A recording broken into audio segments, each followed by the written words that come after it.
এবং ওনারা বারবার বলে চাপাবাজি করে, স্টান্টবাজি করে। আজ পর্যন্ত তারেক সাহেবের একটা পয়সা আনতে পারে না কেউ। আমি চ্যালেঞ্জ দিলাম, দেখাক। শুধু বলে যে এই টাকা আনছি, ওই টাকা আনছি, এই মানি লন্ডারিং টাকা। যে আজকে উনি বলল বাকশাল, আরে ভাই বাকশাল করে তো স্বাধীনতার যা লক্ষ্য ছিল, ভোট দেব যার, গণতন্ত্র, বাক স্বাধীনতা থাকবে, বৈষম্য থাকবে না, সেইখানে তো আপনারা প্রথমেই সেই গণতন্ত্রকে, স্বাধীনতাকে ধর্ষণ করেছেন, ধর্ষিত হয়েছে। উনি বলতেছে যে ওনারা আন্দোলন করেছে ছাত্রলীগ। আরে 111 কে আনলো, যে কে আনলো 111 বিরুদ্ধে? কিসের আন্দোলন করেছে? 111 তো আনছে শেখ হাসিনা নিজে বলেছে যে এই 111 লগি বইটা দিয়ে যে হত্যা করেছে, মানুষকে পিটিয়ে পিটিয়ে মারছে সাপের মতো, সেই আন্দোলনের ফসল হচ্ছে 111। উনি নিজে বলেছে, সকল পেপার পত্রিকার হেডলাইন হয়েছে। এরপর এরা এই শুধুমাত্র তর্কের খাতিরে এগুলো বলবে। এবং বেগম খালেদা জিয়া 15ই ফেব্রুয়ারি নির্বাচন হয়েছে।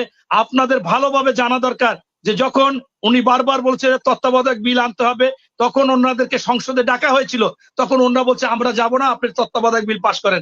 তখন উনি বলেছে যে তাইলে নির্বাচন হতে হবে, একটা সরকার গঠন করে করতে হবে। তখন 15ই ফেব্রুয়ারি নির্বাচনে করে উনি বলছে আমি তত্ত্বাবধায়ক দেব, সাথে সাথে তত্ত্বাবধায়ক দিচ্ছে। একমাত্র বেগম খালেদা জিয়া যা মুখ থেকে বলে সেই কথা রাখে এবং রেখেছিল, এবং ওনরা এটা কখনো রাখিনি।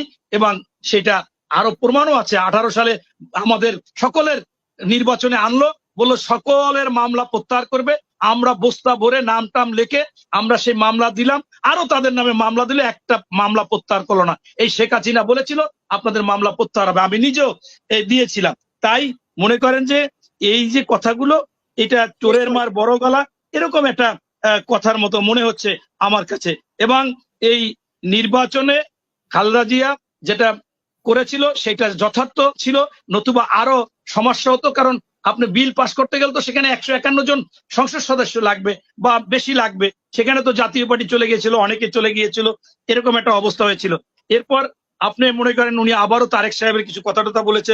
আপনারা জানেন যে এই তারেক সাহেবের মামলায় বেকসুর খালাস হয়েছে, এবং ওনারা বারবার বলে চাপাবাজি করে, স্টান্টবাজি করে। আজ পর্যন্ত তারেক সাহেবের একটা পয়সা আনতে পারে না কেউ। আমি চ্যালেঞ্জ দিলাম, দেখাক। শুধু বলে যে এই টাকা আনছি, ওই টাকা আনছি, এই মানি লন্ডারিং টাকা আনছি। এবং এই মামুনের একটা কার্ড ব্যবহার করে সেই মানি লন্ডারিং এ বেকসুর খালাস দিছে মোতাহার হোসেন জজ, এবং তাকে বাংলাদেশ ছাড়তে হয়েছে। এবং সেই বেকসুর খালাস মামলায় আবার ওনারা সেটা সাজা দিয়েছে। এমনকি বেগম খালেদা জিয়া তার 5 বছর সাজা, এটা তো হয় না, ফরমাইশি রায়। কারণ সামাজিক মাধ্যমে একট শেকট সব শেখ হাসিনার পেডিকোট, এরকম কথা বহুতবার বলা হয়েছে। সেই রায়ের পরে সেইটা উচ্চ আদালতে, পৃথিবীতে বিরল, আপনি কোথাও পাবেন না যে নিম্ন আদালতে যেটা এই হয় সরকারের বিরুদ্ধে আবার আপিল করলে সেটা আরো কমে, সেটা ডাবল হয়ে গেল। এর মানে বুঝতে অসুবিধা থাকার কথা না, এটা মানুষ কিন্তু স্পষ্টভাবে বোঝার কথা। এটা আপনারা দেখেছেন। এবং আপনার আর একটা কথা উনি বলছে যে, আর কি কথাটা যেন লিখলাম, যাই হোক, আমি আরো কিছু কথা বলতে চাচ্ছি যে আজকে দেখেন প্রধানমন্ত্রী বলছে, আপনি জানছেন কিনা আমি জানি না, আমি বক্তব্যটা শুনেছি, আমি সেভ করে রেখেছি। উনি বলেছে যে অনলাইনে আমাদেরকে নিয়ে এটা সেটা বলে, এবং এই অনলাইনে আমরা টুরিস্ট পুলিশ করেছি, আমরা হাইওয়ে পুলিশ করেছি, আমরা এরকম যে পুলিশ করেছে, নৌ পুলিশ করেছি, এখন আমরা অনলাইন পুলিশ করব। এই অনলাইন যে মিডিয়াগুলোতে করে প্রচার করে এবং যাদের বক্তব্য তাদেরকে সেটা সেইভাবে, অর্থাৎ আপনি চিন্তা করেন যে কত আপনার হিংসাত্মক মনোভাব হলে, জনবিচ্ছিন্ন হলে যে কি হতে পারে। সেটা হচ্ছে যে উনি সেইখানে এই পুলিশ করবে। ইতিমধ্যে যখন উনি একবার সাংবাদিকদেরকে সবাইকে ডেকে বলেছিল আমি আপনাদেরকে অনুমোদন দিয়েছি, আমাদের কথা মতো যদি না চলেন, আমাদের কথা যদি না করেন, তাহলে আপনাদের সবগুলো বাতিল করব। এই কথা কিন্তু তিনি বলেছিলেন, আপনারা মনে হয় জানেন, এটা বলা হয়েছিল।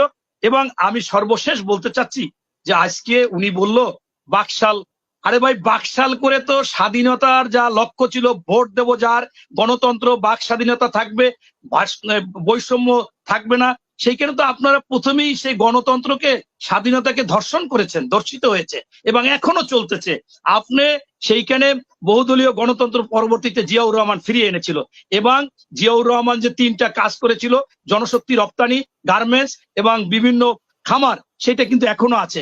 খালেদা জিয়া যে কাজগুলো করেছিল সেগুলো ভালো ভালো কাজ করেছিল। মুক্তিযোদ্ধাদের ভাতা, ওনারা মুক্তিযোদ্ধাদের ফেনা তুলে, অথচ সদ্য একজন প্রেস সচিব নিয়োগ দিচ্ছে। নাইমুল ইসলাম, যিনি নিজে স্বীকার করেছে তার বাবা রাজাকার, এই আওয়ামী লীগের সেক্রেটারি তার ভাই স্বীকার করেছে তার বাবা রাজাকার, এমনকি তার বেআই রাজাকার, এরকম রাজাকারের একটা তালিকা করেছিল 11,000, তার মধ্যে 9,000 রাজাকার ওনাদের মধ্যে। তাই আমি বলতে চাচ্ছি যে এরকম কথা বলবে, তবে আমি শেষ করতে চাচ্ছি এরকম যে আমাদের যে নানক সাহেব বলেছে যে তারেক রহমানকে তালাক দিতে হবে, আসলে তারেক রহমানকে, নানক সাহেবকে এবং শেখ হাসিনা সহ এই আওয়ামী লীগের যত এমপি হয়েছে, এমপি তো মন্ত্রী হয়, তাদেরকে জনগণ বারবার তালাক দিচ্ছে, 1 তালাক 2 তালাক 3 তালাক দিচ্ছে, কিন্তু ওনরা গ্রহণ করতেছে না। এর প্রমাণ হচ্ছে যে জনগণ তাদেরকে ভোট দিচ্ছে না।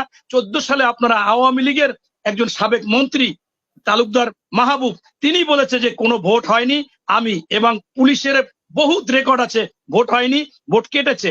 এমনকি রাশেদ খান মেনান বলেছে, এমনকি জাতীয় পার্টির আনোয়ার হোসেন মঞ্জু বলেছে, এরপর জিএম কাদের বলেছে। তার মানে ওনাদের যে তালাক দিয়েছে একেবারে টপ টু বটম আওয়ামী লীগকে বাইন তালাক দিয়েছে। তালাক মানে 3 বার দিলে বাইন তালাক হয়, বাইন তালাক দিয়েছে, এইটা হইলে সত্য। আর একজনের তালাক নিয়ে ওনাদের কোনো চিন্তা করা দরকার নাই। এই আওয়ামী লীগকে বাইন তালাক দিচ্ছে জনগণ বাংলাদেশ ব্যাপী। ধন্যবাদ, আসসালামু আলাইকুম।